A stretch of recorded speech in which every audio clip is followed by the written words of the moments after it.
Bonjour à tous, bienvenue sur Chronique du blindage. Aujourd'hui, on va voir le F4G Phantom 2 Wild Drizzle de chez Meng à l'échelle 1/48e.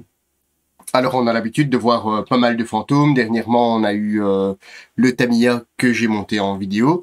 Ici, on a le Meng et on va pouvoir voir un petit peu les différences.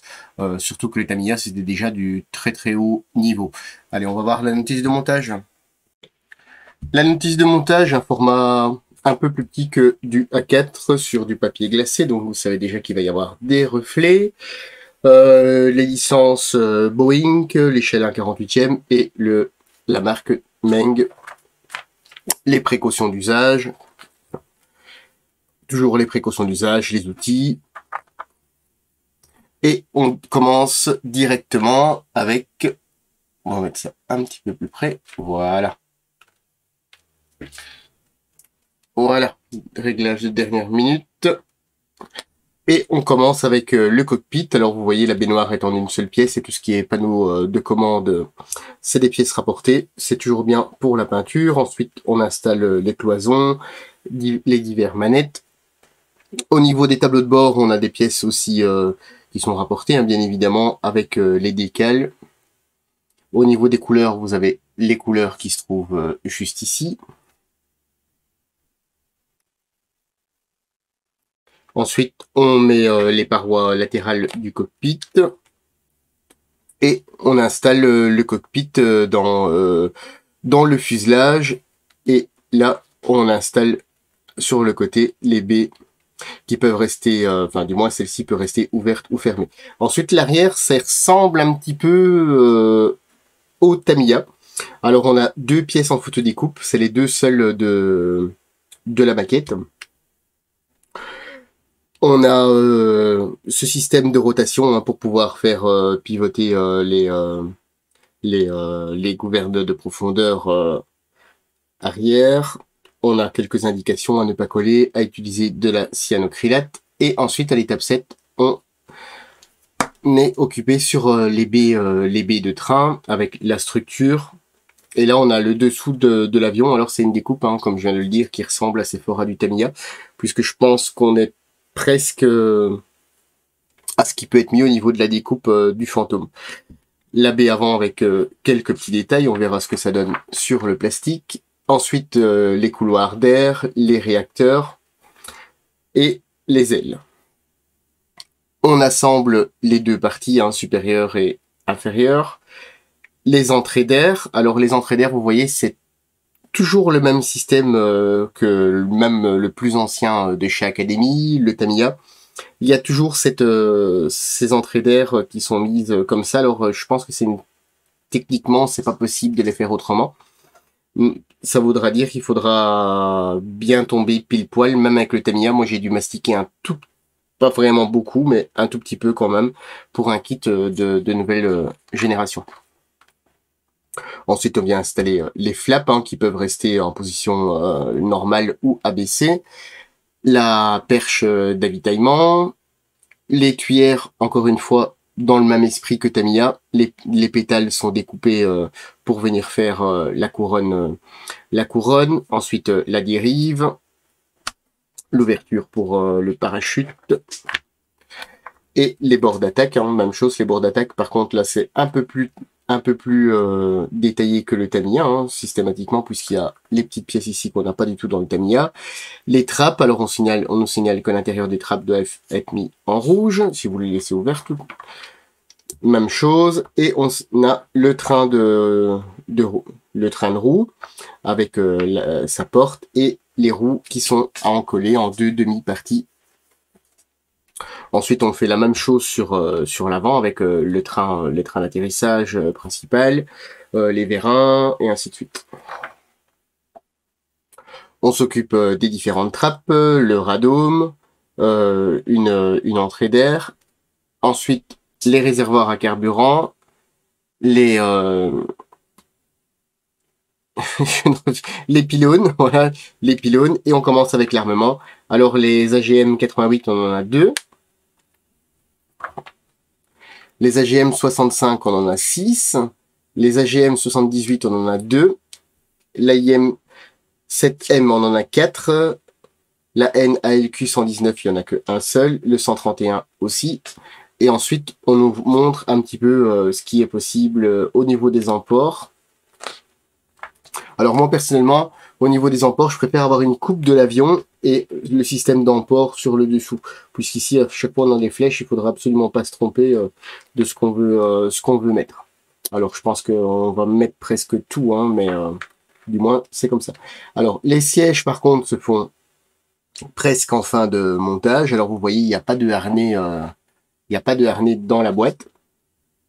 Les différentes antennes, la casquette du tableau de bord avec le collimateur, et on installe les verrières avec la structure où les verrières peuvent être ouvertes ou fermées, et vous avez l'échelle d'accès à l'appareil. Ensuite, le tube pitot, lui, est fourni en aluminium ou en plastique. Hein. Ça, c'est vous qui choisissez ce que vous voulez mettre. Alors, bah, c'est toujours plus sympa l'alu ou le métal, mais bon, ça split tandis que l'autre, ça casse. La répartition des pièces. Et au niveau des décorations, ici, on est sur l'US Air Force, pardon, à Dhahran, en Arabie Saoudite, en janvier 1996. Alors, on a toutes les décorations ici avec les stencils, hein, tout est représenté ici. Alors, je sais, les stencils ont été simplifiés, puisque j'ai déjà monté pas mal de fantômes, et en général, les stencils, il y en a vraiment beaucoup plus.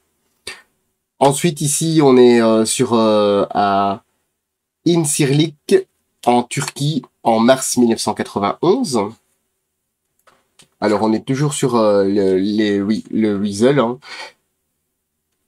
Ici, on passe en Allemagne, hein, en 1987, avec, vous avez le lieutenant Kortner. Vous avez vraiment tous les détails de l'appareil, avec les membres d'équipage.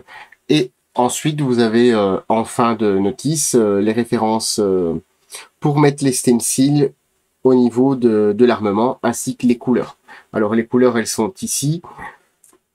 Ça, moi personnellement, c'est pas que je n'aime pas trop, mais bon, comme des fois certaines couleurs, j'arrive pas tout à fait à les distinguer. C'est parfois un petit peu laborieux.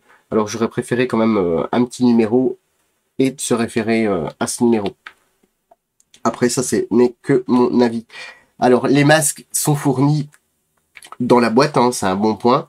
Et au niveau des teintes de couleurs, comme habituellement chez Meng, ils ont un référentiel couleur de chez Meng by Aka, ainsi que la Christian.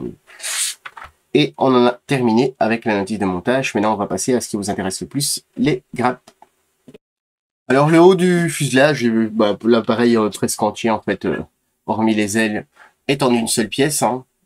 Un peu comme le Tamiya et l'Académie, hormis que le Tamiya, lui, a le dessus en pièces rapportées.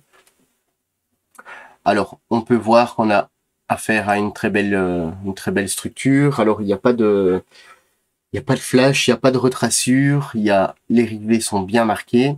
Alors, on a des pièces qui sont un peu plus en relief sur certains endroits que le Tamiya, puisque ce sera notre référentiel, hein, c'est ce qui est sorti dernièrement.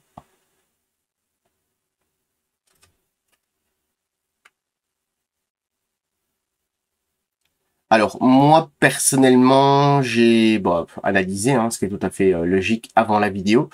En fait, les deux appareils, aussi bien le Tamiya que le Meng, se valent. Le seul truc, c'est que où le Tamiya a moins de détails, le Meng en aura plus, et inversement. En fait, il faudrait un mélange des deux, presque. Mais vous voyez que, voilà, ça c'est une pièce qui est très joliment représentée. Ensuite, vous avez le dessous de l'appareil, hein, en une seule pièce également.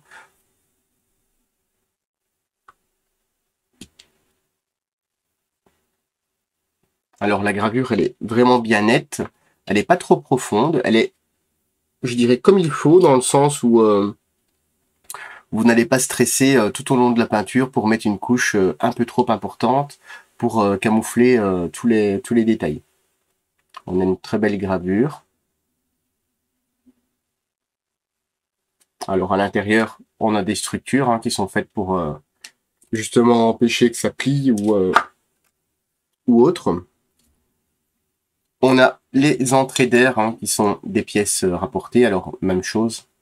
Ici, il y a une petite ligne de moulage à venir gommer. Elle est identiquement au même endroit que la table.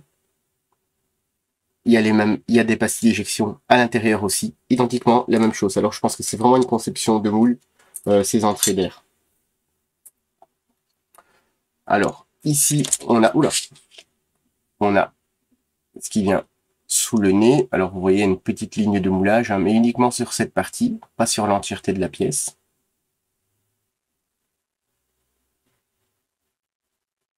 Avec ces gros ergots, hein, ça c'est bien parce qu'on ne sait pas se tromper où on vient positionner la pièce. Alors ici, on a le dessous, enfin la sortie de réacteur. Et comme vous voyez, les tôles ici, c'est ce que j'ai tenté. Enfin, c'est plutôt réussi. Enfin, je suis content de moi. Au niveau de la peinture en fait du Tamiya pour recréer en fait cette ondulation de tôle qui est présent sur le Meng, mais qui n'est pas présent sur le Tamiya. Par contre, ici sur l'arrière, Meng a choisi de faire des gros ourlets, or que Tamiya, lui, a fait des lignes traditionnelles avec un rivetage. Alors, vous voyez, c'est au niveau de... On a une pièce qui est complètement déportée, hein, même chose, il n'y a qu'une petite pastille d'injection de plastique. On reprend des pièces sur grappe avec les ailes, les bords d'attaque et les flaps.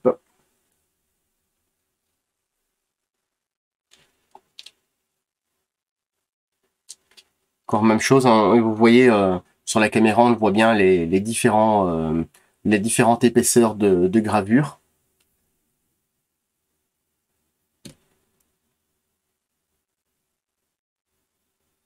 On a quelque chose qui est vraiment très très net. Alors les flaps, eux, sont des pièces entières, c'est pas des pièces à encoller. Ici on a les bords d'attaque.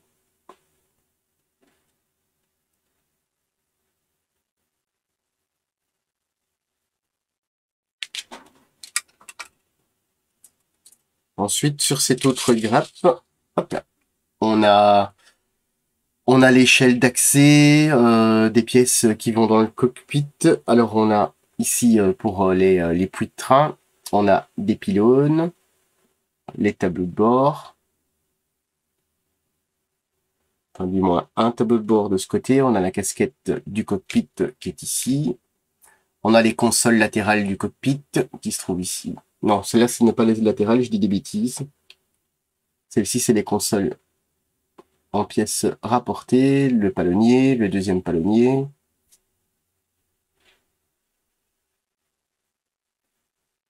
Et au niveau des puits de train, il y a un détail qui est relativement correct. Hein, c'est au final, on détaille beaucoup, mais on voit pas grand-chose. Alors le tableau de bord, il est très joli aussi. Hein, ça demandera une belle mise en peinture. Alors les pylônes, vous voyez, ils sont en une seule pièce aussi. Alors ce qui dit une seule pièce, il y a une petite ligne de moulage qui se trouve ici. Alors c'est toujours plus facile de gommer une ligne de moulage plutôt que mastiquer. Hein. Le revers des portes de train d'atterrissage est joliment gravé aussi hein, avec un rivetage. Et on passe ici avec des bidons et les conduits d'air, ainsi que des pièces ici, ce qui est sur les entrées d'air aussi sur l'avant. Alors au niveau des conduits d'air, bah, c'est des pièces, je dirais, somme toute traditionnelles. Hein. Il y a des pastilles d'éjection à l'intérieur. À voir si vous voulez les gommer ou pas. Alors moi je me suis cassé la tête à le faire, mais au final ça sert pas à grand chose. Alors les bidons, eux, vous voyez, ils sont en deux parties. Tamiya, je pense qu'ils sont en 3 ou 4 parties avec une petite porte. Alors ce sera plus facile à assembler, mais par exemple, ici les bidons n'ont pas de... La gravure est en... Enfin, c'est gravé, tandis que Tamiya, c'est en relief pour recréer la soudure. Voilà.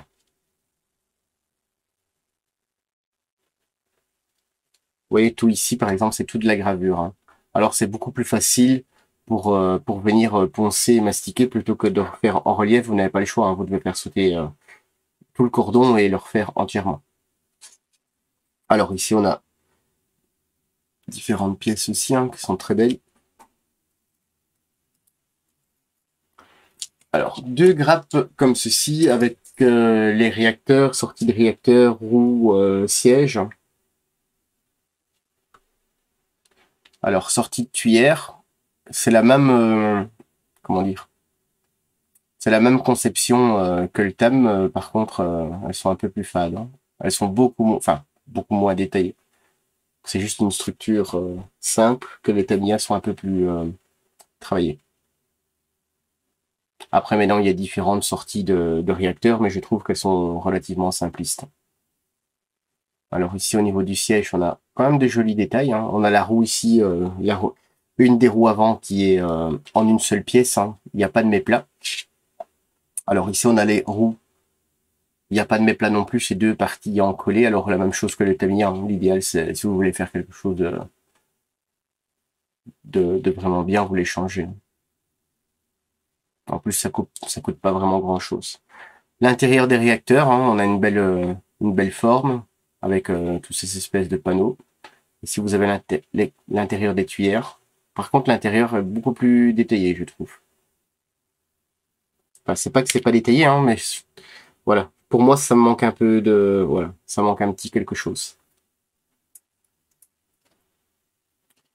Ensuite, sur cette grappe, oula, dans l'autre sens. Sur cette grappe, on a la baignoire, on a le radome, l'écran d'atterrissage, encore des parties d'entrée d'air. Par exemple, on a ici la tâche du train. On est presque sur l'envers sur toutes les pièces. Ici, on a les trains d'atterrissage. Bon, on a quelque chose qui tient quand même bien la route, hein. Alors, ici, on a le train avant. Le radome. Et on passe à l'intérieur. Alors, vous voyez, les pastilles d'éjection ont été mises dans des endroits où ça va être couvert. Donc, ça, c'est plutôt bien. Ici, on a l'intérieur de la trappe avant avec le joli driftage.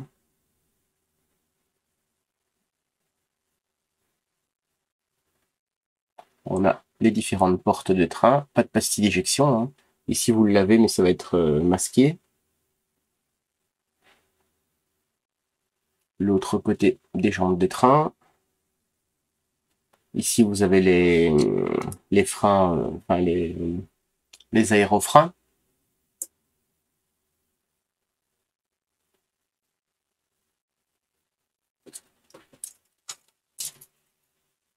Alors, sur cette grappe, vous avez les gouvernes arrière, enfin les stabilisateurs arrière. Ici, on a une gravure aussi, hein, qui est bien présente. Ici, on a une pièce de la perche d'appontage, hein, qui est juste ici. Avec aussi un très joli motif, hein, qui est un peu plus détaillé que le Tamiya. Alors, les deux se valent, hein, ici, on a les deux pièces pour avoir la baie ouverte sur le nez. Un stabilo. Et on a la dérive.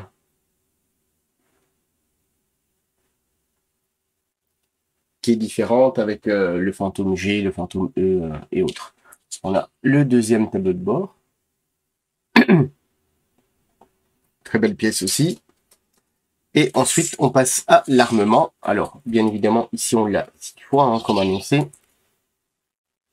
On est principalement sur des pièces à venir en coller, hein. On n'est pas sur du moule à tiroir avec de l'armement entier, hein, un peu comme AMK le fait.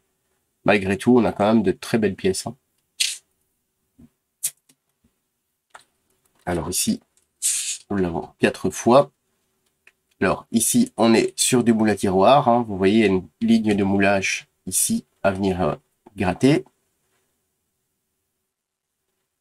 Alors, c'est pas une pastille d'éjection, hein, vous l'avez vu ici. C'est structuré, hein.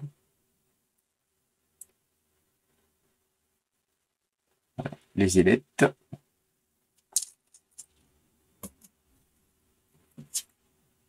ici, par contre, on repart avec du moule traditionnel, hein. On a affaire à une jolie structure. Ça va être facile à coller et à venir poncer, à mastiquer. C'est ce qu'on demande. C'est ce qu'on demande. Maintenant, après, si vous voulez beaucoup plus de détails, rien ne vous empêche de passer sur des pièces en résine. Alors, vous avez aussi 3 grappes de parties transparentes au niveau de tout ce qui est lentilles et autres. Alors, on a affaire lentilles. Alors ici, on a le bout de certains missiles.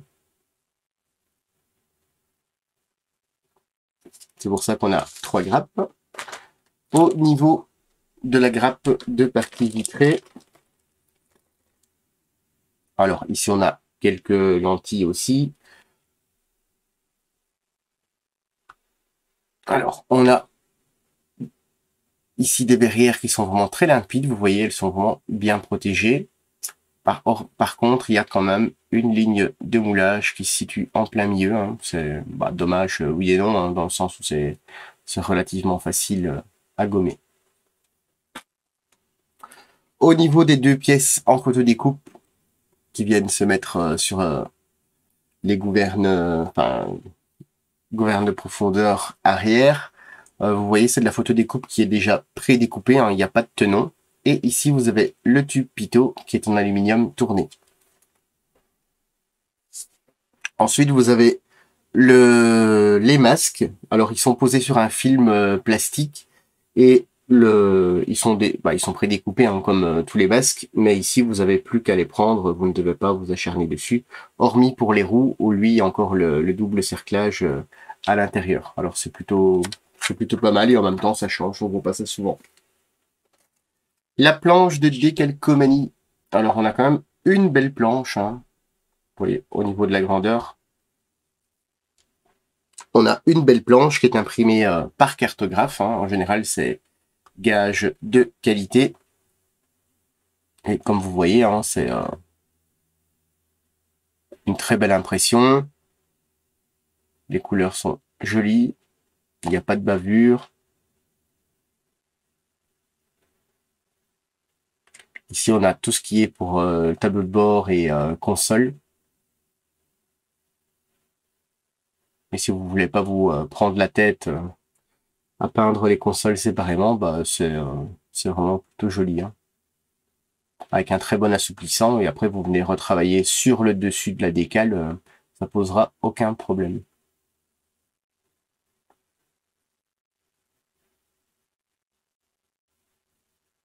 Oui, c'est très très net, hein. Nous voilà sur la fin de cette revue avec le F4G Phantom 2 de chez Meng à l'échelle 1/48e. Alors vous l'avez vu, pour moi c'est un très bel avion.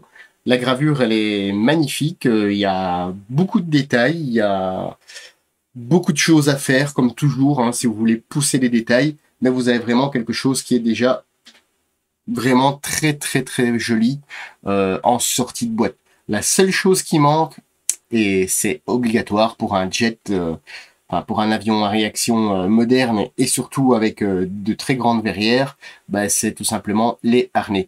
Alors c'est vrai que quand on voit la qualité du produit, ça n'aurait pas coûté grand chose de mettre soit un peu de photodécoupe ou tout simplement les faire en plastique, hein, puisqu'en plastique ça tient aussi la route et ça permet aussi même aux débutants, hein, faut pas oublier les débutants et les personnes qui veulent se lancer dans l'avion, de ne pas réinvestir sur autre chose et voilà, parce que somme toute ça a toujours un certain coût quand on rajoute pas mal de choses. Alors je tenais à remercier Meng et Domino Model, hein, bien évidemment, notre partenaire.